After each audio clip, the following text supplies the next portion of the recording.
이와 같이 너희도 명령받은 것을 다 행한 후에 이르기를 우리는 무익한 종이라 우리가 하여야 할 일을 한 것뿐이라 할지니라. 하나님의 말씀입니다. 하나님께 감사합니다. 오늘 본문 앞에서 바리새인들을 향한 경계의 말씀을 예수님께서 하셨습니다. 바리새인들은 돈을 좋아했고 또 사람들 앞에 스스로 옳다 여기며 존중받기를 좋아했습니다. 또 그들은 율법을 왜곡하여 해석했고 또 그 왜곡된 율법의 말씀을 사람들에게 가르치기를 부지런히 하였습니다. 바리새인들은 그렇게 함으로써 자신들만 천국에 들어가지 않을 뿐만 아니라 많은 백성들 역시도 천국에 들어가지 못하도록 하였습니다. 백성들을 실족시키는 일을 행했던 것이죠. 하지만 복음은 사람을 실족시키는 것이 아니라 사람을 세우고 사람을 살리는 것입니다. 그래서 예수님께서는 제자들을 향해서 어떻게 이웃을 또 형제들을 대해야 되는지를 말씀해 주십니다. 오늘 말씀을 통해서 하나님께서 우리에게 은혜 베풀어 주시기를 소망합니다. 먼저 1절과 2절을 말씀을 우리 함께 읽도록 하겠습니다. 예수께서 제자들에게 이르시되 실족하게 하는 것이 없을 수는 없으나 그렇게 하게 한 자에게는 화로다. 그가 이 작은 자 중에 하나를 실족하게 할진대 차라리 연자 맷돌이 그 목에 매여 바다에 던져지는 것이 나으니라. 예수님의 제자로 부름을 받았다고 해서 그 사람들이 무흠하고 완전 사람들이 아니었습니다. 부족하고 연약하고 흠이 있는 사람들이었습니다. 그들 또한 윤리적으로 완전하지 못했던 사람들인 것이죠. 그러다 보니 제자들, 성도들은 자이든 타이든 다른 사람들에게 피해를 주고 또 불가피하게 다른 사람들을 실족시키는 경우가 있게 됩니다. 그래서 예수님도 제자들을 향해서 실족하게 하는 일이 없을 수는 없으나 라고 말씀하시면서 우리의 삶 속에서 형제들을 실족하게 하는 일이 종종 있게 될 것임을 말씀해 주십니다. 하지만 그 일이 불가피하다고 해서 그것이 합리화되는 것, 정당화되는 것은 아닙니다. 정말 어쩔 수 없이 타인을 실족하게 하였다, 나는 정말 실수로 그 사람을 실족하게 하였다라고 할지라도 그로 인해서 그 사람이 시험에 빠지고 또 그 사람이 거짓 교리와 잘못된 믿음으로 나아간다면은 그것은 한 영혼을 잃어버리는 것이기 때문에 그것은 정당하다라고 말할 수가 없습니다. 그래서 예수님께서는 이웃을, 작은 자를 실족하게 하는 자는 화가 있을 것이다 라고 그렇게 경계의 말씀을 주십니다. 그래서 이처럼 남의 영혼을 망하게 하는 일의 심각성을 지적하시면서 예수님은 제자들이 누구도 실족하지 않도록 그 마음을 경계할 수 있도록 극단적인 예를 말씀해 주십니다. 그 예가 무엇인가 하면은 작은 자 하나를 실족하게 하는 것보다 자신의 목에 연자맷돌을 메고 바다에 던져지는 것이 낫다라는 것입니다. 이 작은 자는 누가복음에서 계속해서 관심을 두고 있는 대상입니다. 가난한 자, 세리와 죄인들, 누구도 중요하게 여기지 않는 그러한 사람들을 누가복음에서는 작은 자라고 계속해서 표현하고 있습니다. 연약하고 상처받기 쉬운 자 중에 하나를 실족하게 하여서 그 사람이 내세에서 영원한 형벌을 받게 하는 것보다 차라리 네가 연자맷돌을 메고 바다에 수장되어 죽임을 당하는 것이 더 낫다라고 예수님께서는 말씀하십니다.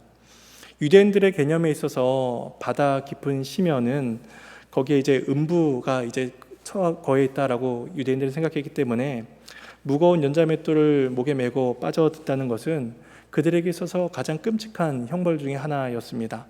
예수님께서 말씀하시기를 다른 사람을 실족하게 하는 것보다 차라리 그 무거운 심연에 빠지는 것이 더 낫다라고 말씀하고 있습니다. 세상 사람들은 작은 자를 무시하고 가볍게 여기고 경홀히 여깁니다. 궁핍하고 소외된 사람들을 자기 인생에서 매우 작은 요소로 치부해버리고 그들에 대해서 무심하게 여기며 무정하게 여기고 그냥 넘어가 버립니다.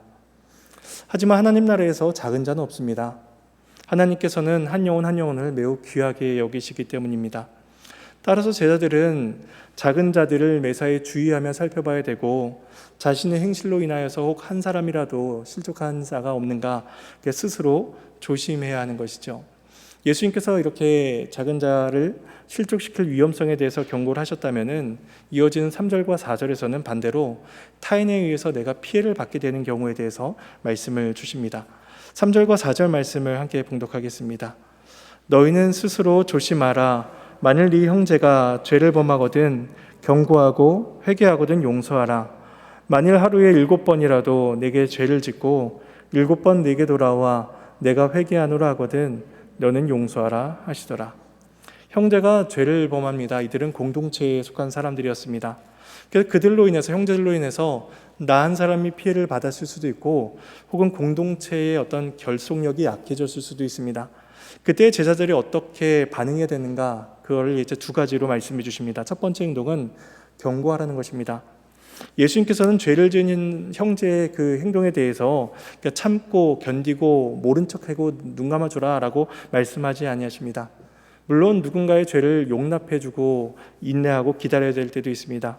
하지만 신앙 공동체에 해를 가하며 그로 인해서 교회 공동체가 실족하게 되는 일이 있을까 하여서 그것을 눈 감아준다면 그 역시 큰 죄를 범하는 것이기 때문입니다. 그래서 예수님께서는 형제의 잘못을 경고해야 된다, 경계하라 라고 말씀하십니다.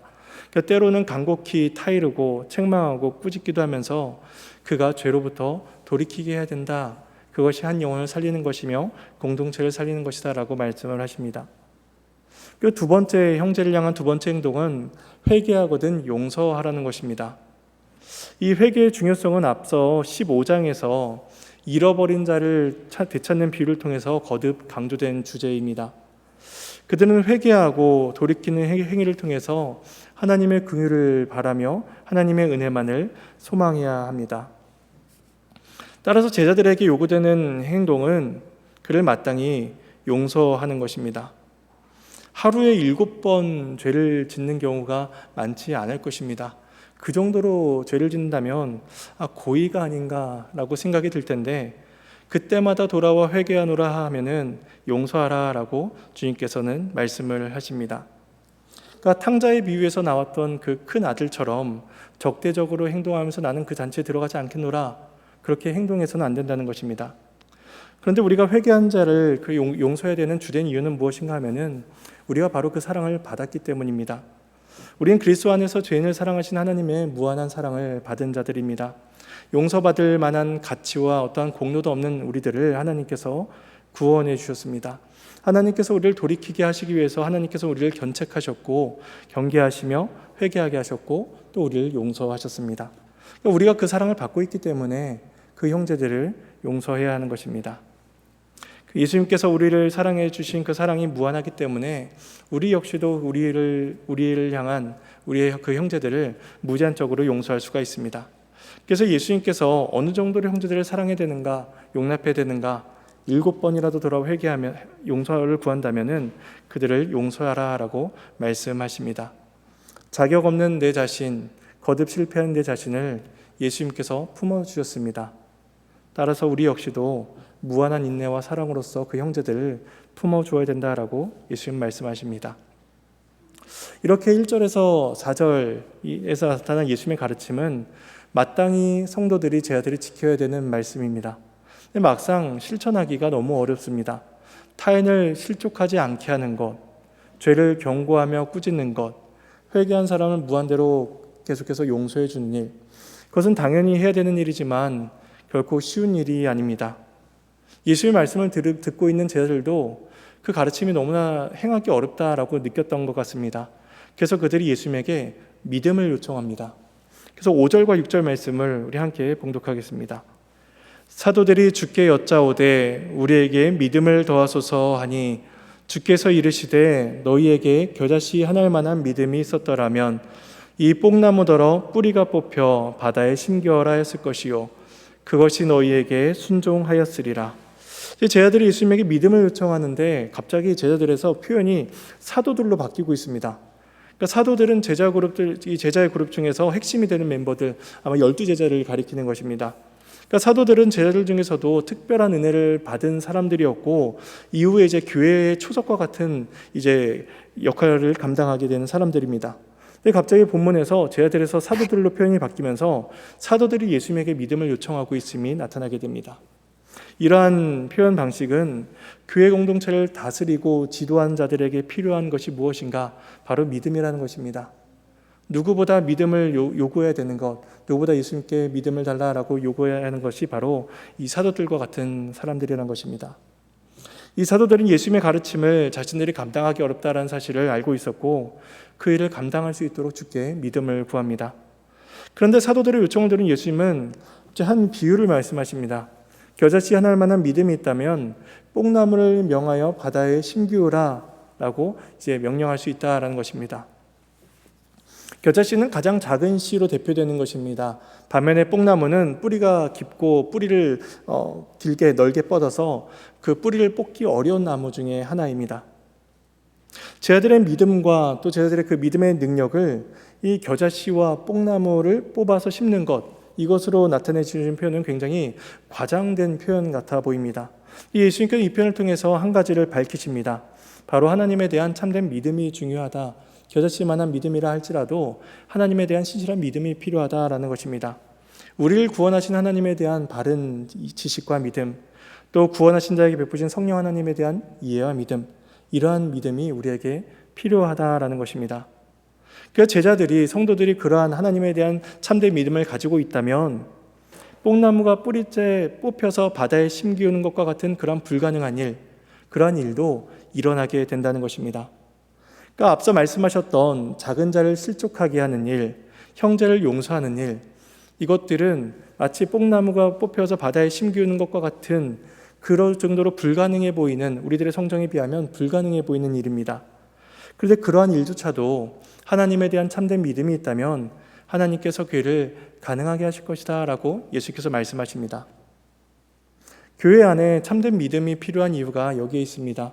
우리로서는 형제들을 사랑하고 섬기는 일이 도저히 불가능합니다. 그러니까 마음으로는, 생각으로는 해야 된다라고 알고 있지만 우리는 결코 형제들을 용서하기가 쉽지가 않습니다. 그래서 우리는 하나님께 은혜를 구해야 하는 것이고 하나님께 믿음을 달라라고 기도해야 하는 것입니다. 그때 하나님께서는 우리들의 성정에, 부족한 성정에 은혜를 베푸실 것이고 우리가 주의 말씀을 따라 살아갈 수 있도록 힘을 주실 것입니다. 제 아들이 작은 믿음으로써, 진실한 믿음으로써 예수님께서 말씀하신 그 내용들을 잘 실천한다면 분명 칭찬을 받을 만한 일이 분명합니다. 그리고 제자들 역시도 예수님 앞에서 주님, 제가 이러한 일을 행했습니다 라고 주님 앞에 이렇게 고백할 수도 있을 것입니다. 그런데 예수님께서는 이어지는 그 주인과 종의 비유를 통해서 제 아들이 어떠한 자세를 보여야 되는가, 겸손한 태도를 보여야 된다라고 가르쳐 주십니다. 7절에서 마지막 10절까지 말씀을 함께 봉독하겠습니다. 너희 중 누구에게 밭을 갈거나 양을 치거나 하는 종이 있어 밭에서 돌아오면 그더러 곧 와 앉아서 먹으라 말할 자가 있느냐? 도리어 그더러 내 먹을 것을 준비하고 띠를 띠고 내가 먹고 마시는 동안에 수종 들고 너는 그 후에 먹고 마시라 하지 않겠느냐? 명한 대로 하였다고 종에게 감사하겠느냐? 이와 같이 너희도 명령받은 것을 다 행한 후에 이르기를 우리는 무익한 종이라 우리가 하여야 할 일을 한 것뿐이라 할지니라. 이 비유에는 주인과 종이 등장을 합니다. 종은 하루 종일 밭에 나가서 밭을 쟁기질하고 가축을 돌보고 난 이후에 고된 몸을 이끌고 자신의 집으로 돌아옵니다. 근데 그렇다고 해서 이 종이 주인에게 어떤 특별한 기대와 환대를 기대하지 않습니다.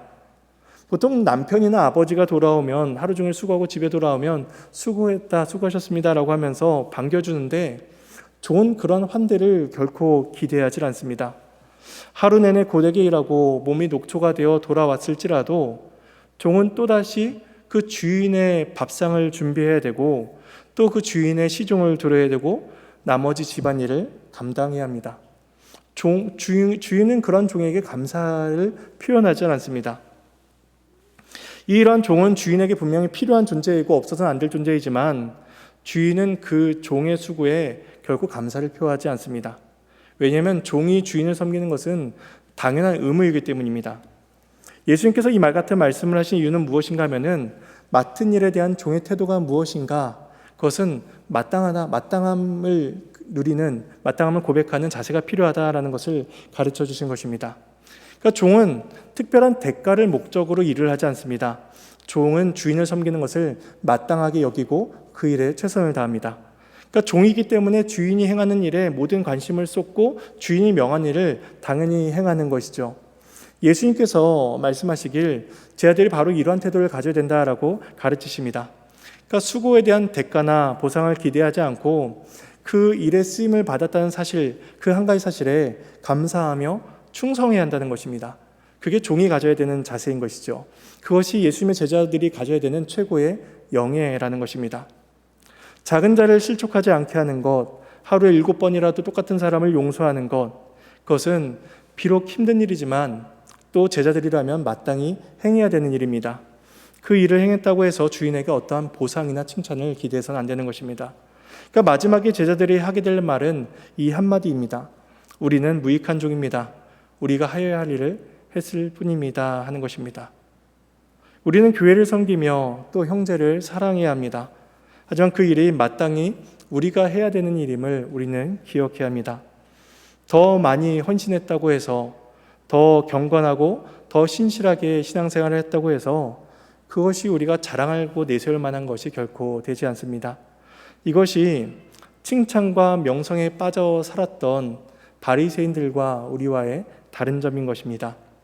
우리를 구원하여 주신 그 하나님의 은혜, 말씀에 따라 살아갈 수 있도록 그 자원하는 심령을 주신 성령 하나님의 은혜, 하나님 나라의 복을 누리며 살아갈 수 있도록 우리에게 주신 그 은혜를 우리는 기억해야만 합니다. 따라서 우리는 이 크신 은혜를 누릴 때에 시종일관 가져야 되는 자세가 바로 이 종의 자세다라는 것입니다. 우리는 마지막 때에 주 앞에 서서 이렇게 고백하게 될 것입니다. 우리는 무익한 종입니다. 우리가 해야 할 일을 했을 뿐입니다. 우리는 이 사실을 기억하면서 지금 우리에게 주어진 일을 겸손하고 감사하게 행해야 될 것이며, 또 우리에게 주시는 그 믿음을 간곡히 주 앞에 간구하며 우리에게 주어진 일을 충성되게 감당해야 할 것입니다. 이러한 진실된 고백을 할 날을 우리가 고대하며 살아가는 저와 여러분의 삶이 되기를 소망합니다.